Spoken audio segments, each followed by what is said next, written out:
Hello friends, मैं jute वाली अंजलि। कैसे हैं आप लोग? आज मिलवाऊंगी अपनी बड़ी दीदी से, जिनकी लाइफ मैं बहुत एडमायर करती हूँ। किस पेशेंस और ग्रैटिट्यूड के साथ वो रहते हैं। जीजा जी और दीदी इतना लाइफ एंजॉय कर रहे हैं, एक उम्र के ऐसे पड़ाव पर आके जब भी वो अकेले एक दूसरे के साथ हैं, बच्चे बाहर हैं, उनके साथ भी सामंजस्य बिठाना, उनसे प्यार से बात। तो आइए मिलवाती हूँ मैं अपनी दीदी से, Sarita Singh Chauhan. Thank you very much, इतना बड़ा इंट्रोडक्शन के लिए।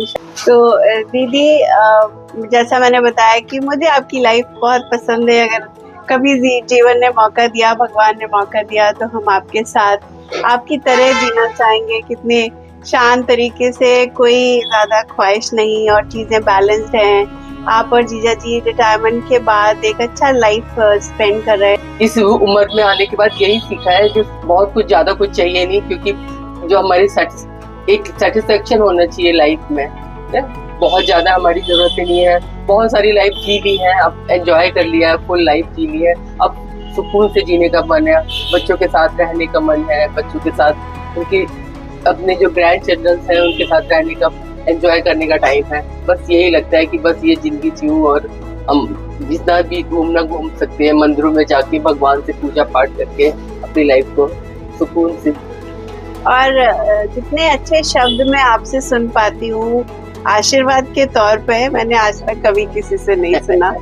जब भी दीदी को फोन करो तो दीदी कैसे आशीर्वाद देती है, बताइए। मुझे लगता है कि जो हम देते हैं किसको, वो उसके पास जाता है, और हमेशा हम अच्छे शब्दों का ही इस्तेमाल करें। स्पेशली जब हम किसी को आशीर्वाद देते हैं, या हम जन्मदिन पर हो, या उसके एनिवर्सरीज में हो, या रोजमर्रा की जिंदगी में भी हो, हम अपने बच्चों को आशीर्वाद देते हैं तो 2-3 सेकंड का आशीर्वाद होता है, बहुत लंबा।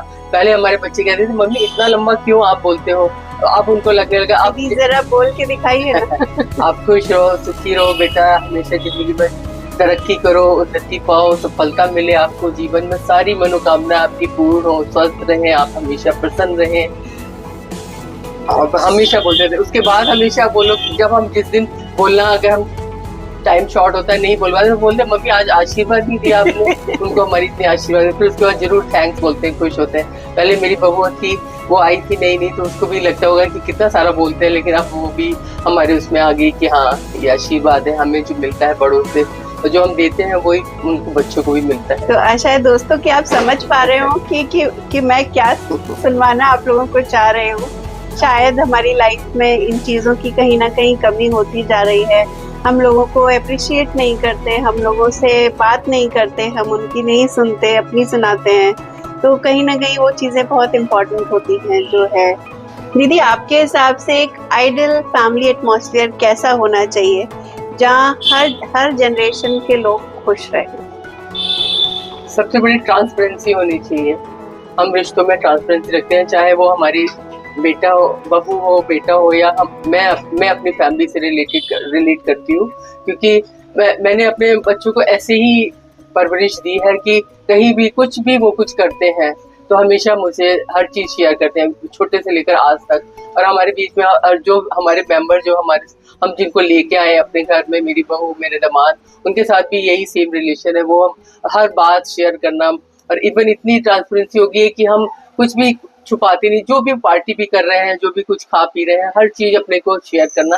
तो वो अब उनको कहीं कुछ नहीं रहा, अब हम साथ में भी बैठते हैं, साथ में मैं भी उनके साथ एंजॉय करती हूँ, बाहर जाती हूँ, तो कहीं ऐसे। लेकिन जब हम उसमें आकर हम जो है थोड़ा सा भी, अगर हम चाहते हैं ना कि मैं बड़ी हूँ और मुझसे थोड़ा मेरे लिए मेरा रिस्पेक्ट दो, मेरा वो करो, तो बच्चे थोड़ा सा डरने लगते हैं। उसमें क्या होता है कि वो सोचते हैं कि अभी मम्मी आ गई, नहीं अब चलो।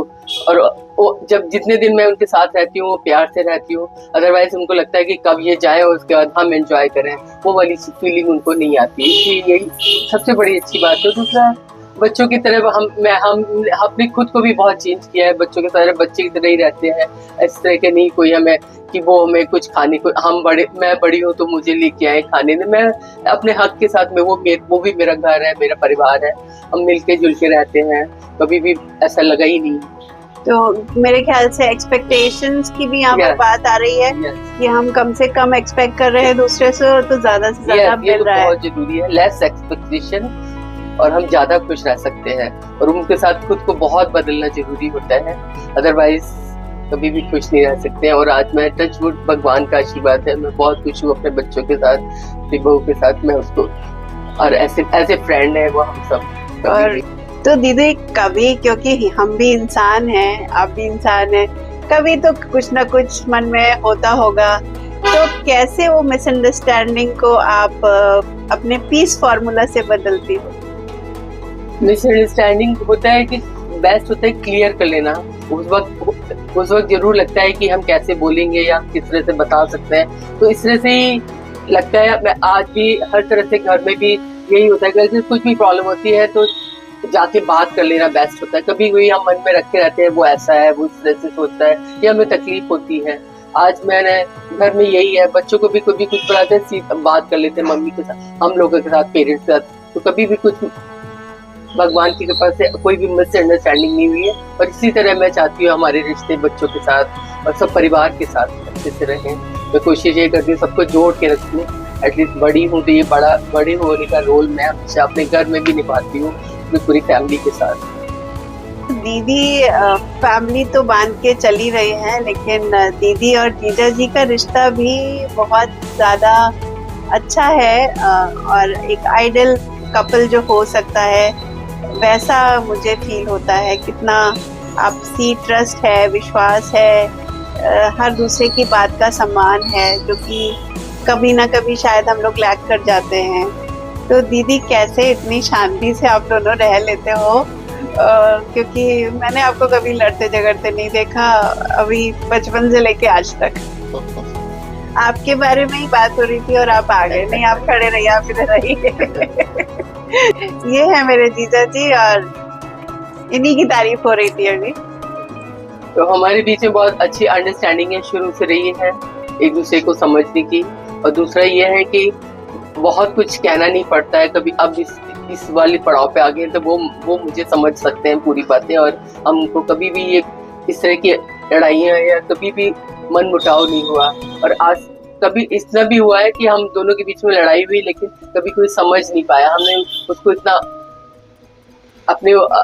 इतना छुपा के रखा उस चीज को, कभी चेहरे पे भी नजर नहीं आया कि कभी वो ऐसा होता नहीं कि कभी हस्बैंड वाइफ की लड़ाई ना होती हो, पर होती है। पर इस तरह से कंट्रोल करके दोनों एक दूसरे के साथ, एक दूसरे को रिस्पेक्ट देके साथ में रहे, लेकिन कभी महसूस नहीं होने दिया। पेरेंट्स तक को नहीं पता चला कि कभी हमारे बीच में कभी कुछ हुआ है, इसीलिए अंजलि को भी आज तक नहीं पता चला। ठीक है। और गुस्सा आता है तो मतलब फिर हम ये सोचने लगते हैं कि उसकी तरफ से हम सोचने लगते हैं एम्पैथी करके कि भाई अगर हमारी जगह पे वो होती तो क्या होता। तो फिर उस समय होता है कि हाँ ठीक है, मतलब हमारी गलती है, हो सकता है हमारी इसकी वजह से हो गई। बुलाया जाए। तो ये सोच के फिर हमारा सब गुस्सा शांत हो जाता है। और ये है कि मतलब हम लोग हमेशा से एक दूसरे को स्पेस देना शुरू किया ही था, कि मतलब ये नहीं कि हमारे इसमें बीच में ये कुछ कहती हो, कहीं भी जाना हो, कुछ भी करना हो, और ऐसे ही हमारा भी साथ में था। तो पतिदेव, हम दोनों कैसी लाइफ जिएंगे? क्या दीदी जीजा जी जैसी होगी या कुछ उससे भी बेहतर? नहीं, बस आइडियल लाइफ है, ऐसा ही जिएंगे। ऐसे ही ज्यादा लालच नहीं करना चाहिए, जितना मिलता है उसी को अच्छे से जीना चाहिए। और आइडियल माना, इसके आगे मान नहीं करो, इसके आगे और अच्छा और और मिलेगा अच्छा। नहीं, इससे अच्छा मुझे नहीं लगता कि इस शांति और प्यार से अच्छा कुछ और हो नहीं सकता जीवन में, ऐसा मुझे लगता है। थैंक यू आप दोनों लोगों को इतना हमारी ऑडियंस को बताने के लिए कि कैसे वो भी एक अच्छी लाइफ जी सकते हैं एज कपल आफ्टर रिटायरमेंट, जब सारी जिम्मेदारियां आपकी पूरी हो चुकी हैं। Thank you very much. Thank you Anju, हमें इतना बड़ा बात करने के लिए टाइम दिया और सौभाग्य। झूठ वाली अंजलि झूठ वाली अंजलि ने हमें इतना अच्छा टाइम दिया और हमारा इंटरव्यू दिया। Thank you very much.